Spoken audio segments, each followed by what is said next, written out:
Whether you call them 4x4s, off-roaders, or just plain old SUVs, they've become a huge part of the collector car world. Hi there, I'm Rick Debruhl.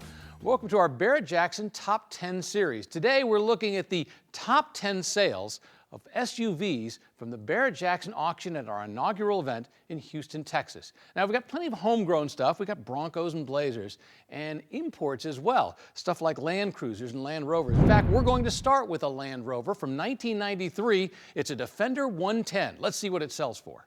This is a 1993 Land Rover Defender 110. Well, the Land Cruiser was steel. The Land Rover is aluminum, or at least the skin is. That said, the cowl is steel. That'll attract a magnet all day long. This, of course, is the backbone of the vehicle.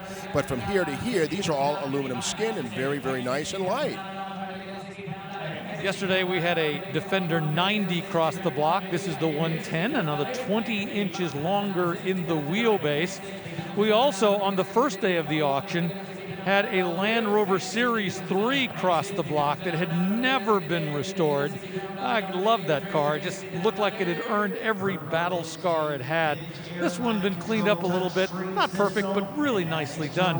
And we should point out, and I know Mike's talked about this, but this little piece of blue tape right there, that is put over every single gas cap here for the cars crossing the auction block because of the Houston Police Department, the fire department checking in on that, making sure that it's been sealed, it has a minimum amount of fuel, they've checked it.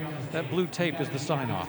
A moment ago we saw the Japanese market rear axle. Well, here's that license-built Dana axle, that little notch on the bottom, which I call Charlton Heston's chin. That's a signature of the Dana series rear axles. I like the exoskeleton roll cage on this one. Most roll cages are inside. Well, this one's outside.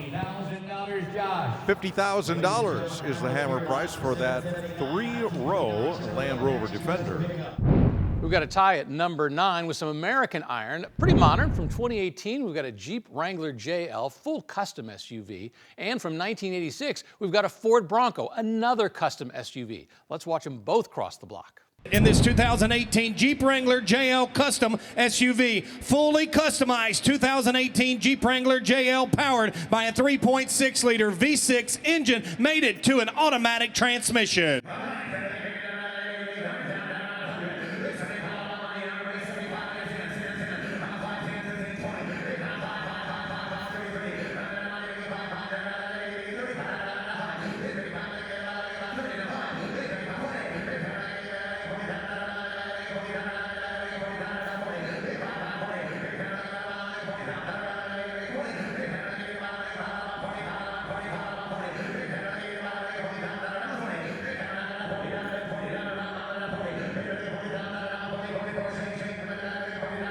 This Jeep rides on custom 22-inch off-road monster wheels in red anodized aluminum wrapped in 37-inch mud terrain tires. Interior has custom red leather, diamond stitch wings, and an Inside JL 3001 stereo.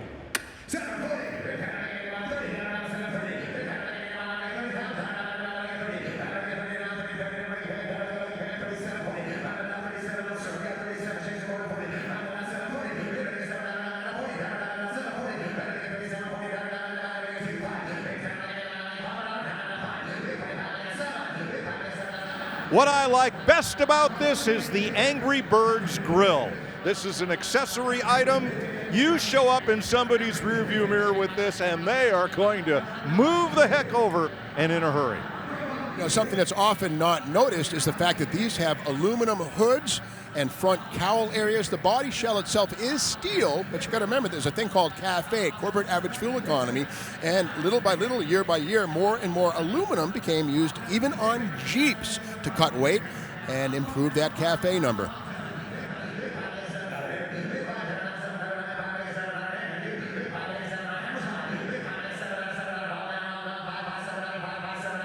So $55,000, $55,000. It's a 1986 Ford Bronco custom SUV. This Bronco was professionally restored and built by Heavy Metal Customs.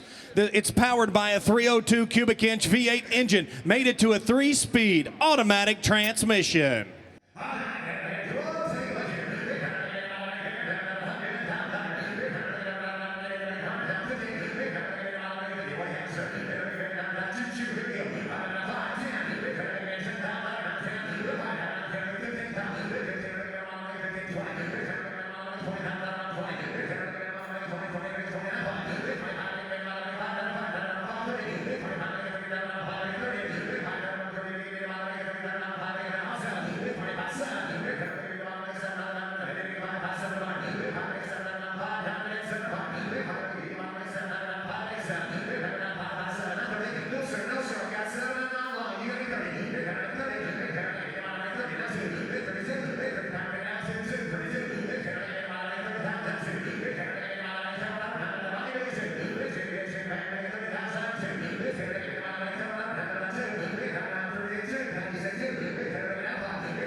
So 55,000 on it, a bid 55,000. Camille, good job. All right, let's see. We've had a Jeep, we've had a Bronco. How about a Blazer? Our number 8 sale from the Barrett-Jackson auction in Houston was a 1972 Chevrolet K5 Blazer Custom. It's a 1972 Chevy K5 Blazer, but this one is custom as well. I think in the feature, Rick, I beg the question, is this Hugger orange or is it University of Texas orange? Doesn't quite look Hugger. Looks a little darker, doesn't it? No, but you know, it is whatever you want it to be, right? This has the orange and black houndstooth upholstery, small block Chevy that's been treated to an Edelbrock carburetor and headers, power steering, dual circuit power brakes, that's really nice to see, 350 cubic inches, 4-wheel drive, quarter-ton carrying capacity. These were workhorses, they were also fun trucks, but the short wheelbase of these compared to the short bed or long bed pickups meant for a very, very choppy ride, especially when you upgrade it to these big BFG all-terrain tires. All right, so here's the color answer, and the consignor gives it to us. According to the consignor, that is a factory color, and it's medium red. Not orange, but medium red. I'm going to get my eyes examined. It looks orange to me. Well, think about it. Carousel red, you know, on the Pontiac GTO, it's really Hugger orange. Now, the color Hugger orange was reserved for the Camaro, which was nicknamed the Hugger by GM Chevrolet advertising. Well, orange houndstooth interior to match. Medium red. Okay, medium red. I get it. Ford had a color called poppy red that was very orange, used it on Mustangs. It is what you want it to be. And once again, sometimes between, you know, from one side of Chevrolet or one side of GM to another, the color was the same, but the name would change. $65,000 for the medium red 1972 Blazer Custom. We see a lot of great Toyota Land Cruisers crossing the auction block at Barrett-Jackson. Houston was no exception. The number 7 SUV sale of the auction was a 1982 Toyota Land Cruiser, but this one was a long one, an FJ45. A 1982 FJ45 Toyota Land Cruiser. Well, this one has the standard 4.2-liter inline-6. Nothing wrong with that. In fact, it's well known that the Japanese Toyota manufacturers copied the Chevy 235 with this engine. In fact, many of the gaskets are interchangeable between this and that. But beyond that, it's pretty much its own vehicle. Nice restoration. The tires are bigger and more knobby than they would have been otherwise. It looks like it would have been in the showroom. Yeah, Toyota copied everything. In fact, there's a reason it's called an FJ. It's because the J stands for Jeep. So they were essentially saying this is our version of the Jeep. This is an FJ45. We see oftentimes FJ40s crossing the block. The difference here is the FJ45, as you'll see it as it rolls by, is just longer. It's got this longer bed on the back so you can seat more people inside. And under the back, we can see what they call the Japanese axles. And these are axles that were actually made by Toyota. Some of these came through with Dana-type Spicer axles, which are built under license. But these are the home market indigenous axles. That offset you see right there is to suit the transfer case. Nice job by House of Cruisers, noted Land Cruiser restorers, in building this one, which draws a hammer price of $72,000.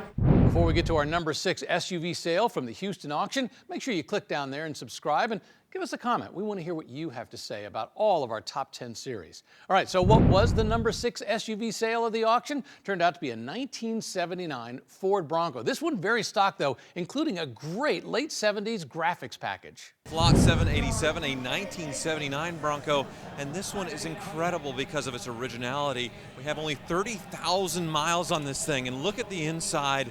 The interior, I wonder why they don't take more styling risks with the, fancy upholstery. Of course, the burl wood, maybe the Bronco can add this later into their production. But original interior, and this is an original option to the Bronco, this visibility package, the graphics. Why don't we do graphics on new cars anymore, especially something like this that is reflective? If you move back and forth with the camera, you can see it's sort of like a high visibility jacket or a road construction cone. So if somebody were to hit this thing, they would have to come up with a pretty good excuse, because how can you miss this crazy Bronco Survivor? It's gorgeous. And here's a 79 Bronco crossing the block. This is the second year for the second generation Bronco, quite a bit larger than the original, which we just saw a moment ago. Base power here, 351 cubic inches with a 400 available. Go figure, much larger, much more power. Yeah, the original one came out in 1966, and of course it had a much smaller wheelbase. It was much smaller all the way around. It was designed for a very specific purpose.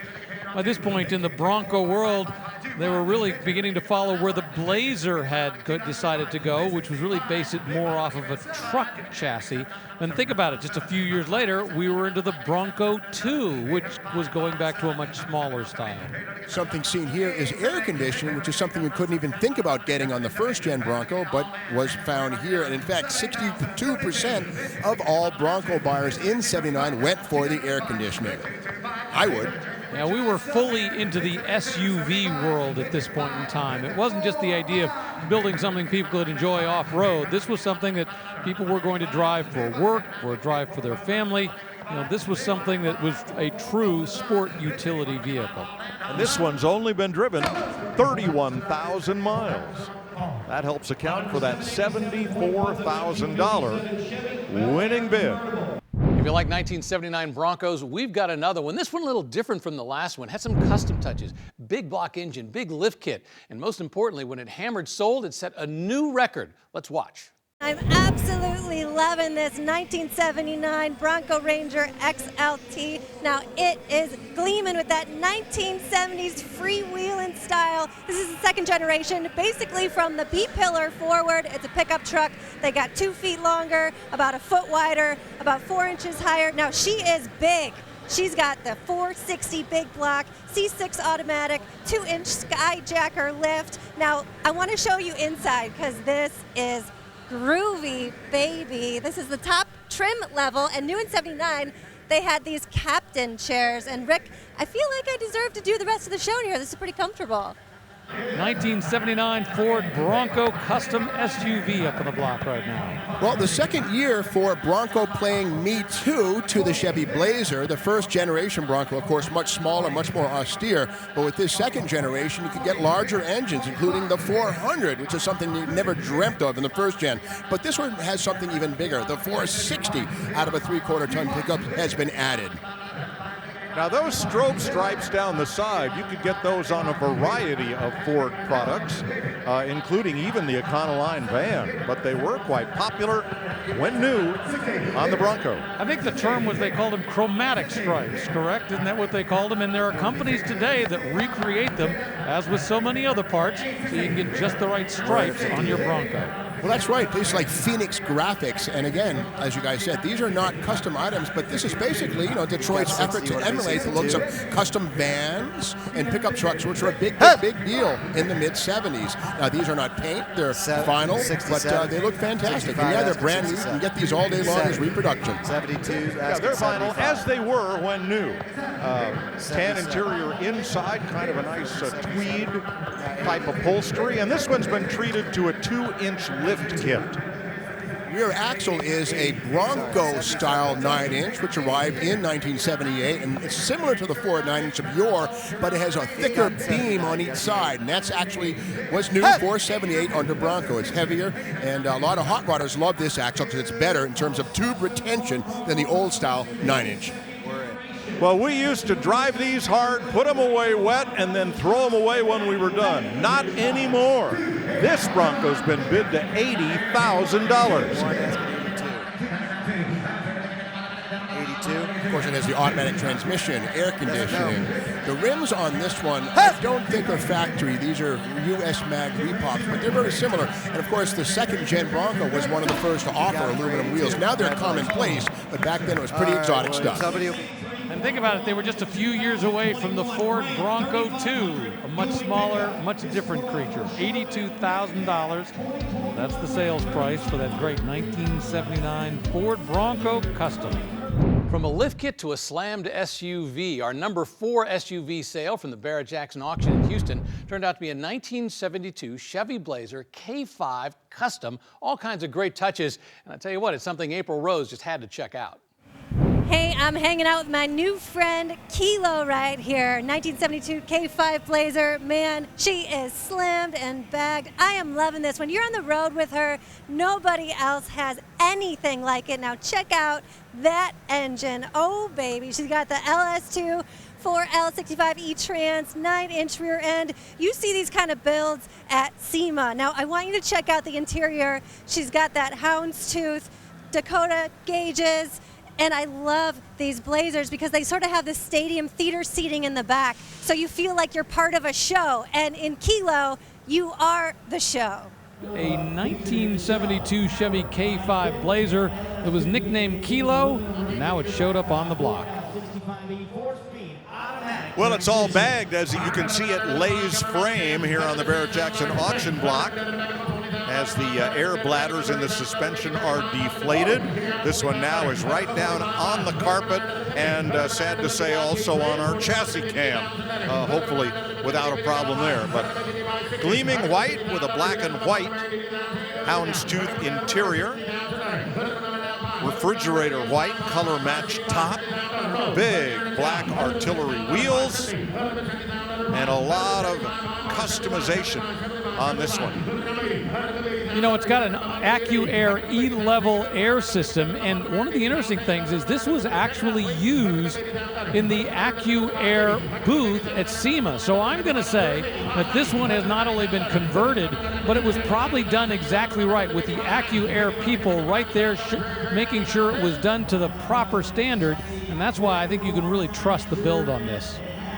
Well, let's hope it doesn't scrape the banner off as it exits the stage here. And I note that our chassis cam is still in one piece, thank goodness. This thing's got a pretty wild cam in it as it smokes up the auction stage with exhaust fumes. Trying to get it raised up on its suspension for its trip off the block. I'm going to exit the premises because I like to breathe. Well, and if it ever gets going, it's got great brakes. It's got disc brakes all the way around, Willwood conversions that it's gotten. Rides on those 22-inch Detroit steel wheels. And it's the number 4 seller of the auction now at $85,000 bid. We got an internet bidder involved. We got somebody up in the skybox. Well, hanging out at the SEMA show didn't hurt it. Looks like the internet bidder came away the winner at $85,000. We're down to the top 3 SUV sales from the Barrett-Jackson Houston Inaugural auction in the Lone Star State. Number 3 turned out to be a 1972 Chevy Blazer. It's a Cheyenne, mostly stock, but with a nice lift kit. Let's watch. 1972 Chevrolet K5 Blazer Cheyenne. Frame off restored Cheyenne, finished in medium olive with olive interior. Power comes from an original rebuilt 350 cubic inch V8 engine, Holley carburetor. It's equipped with an upgraded 700 R4 transmission. Here's our number 665.2. I'm going to need mic number 4, please. Ladies and gentlemen, here's Drew Turner.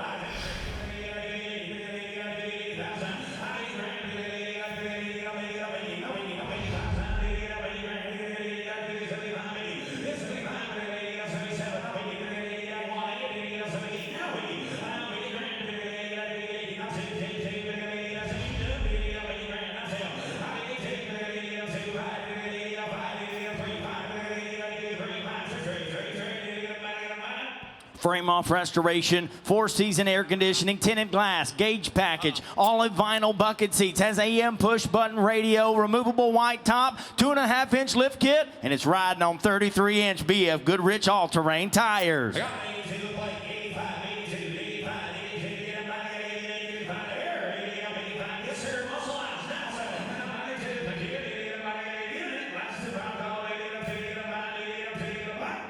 Sold $92,000. Time for the number 2 sale, and it turns out we have a two-way tie with 2 trucks from 1972. We've got a Blazer, we've got a Bronco. Let's see what they hammer sold for. 712 1972 Chevrolet K5 Blazer Custom.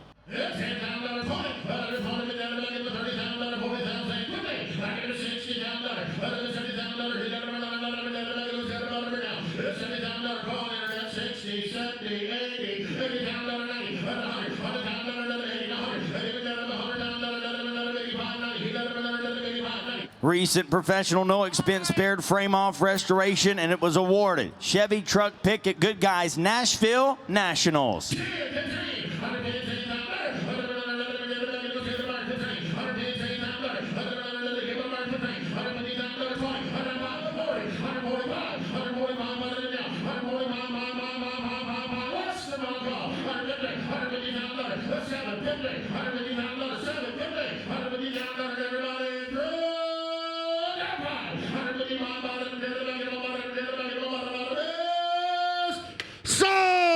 $150,000 internet. Ford Bronco Custom SUV, uncut 72 Ford Bronco 4-wheel drive, fully restored hardtop. It has had a meticulous frame-off restoration, powered by a newly built 302 cubic inch V8 engine with automatic transmission.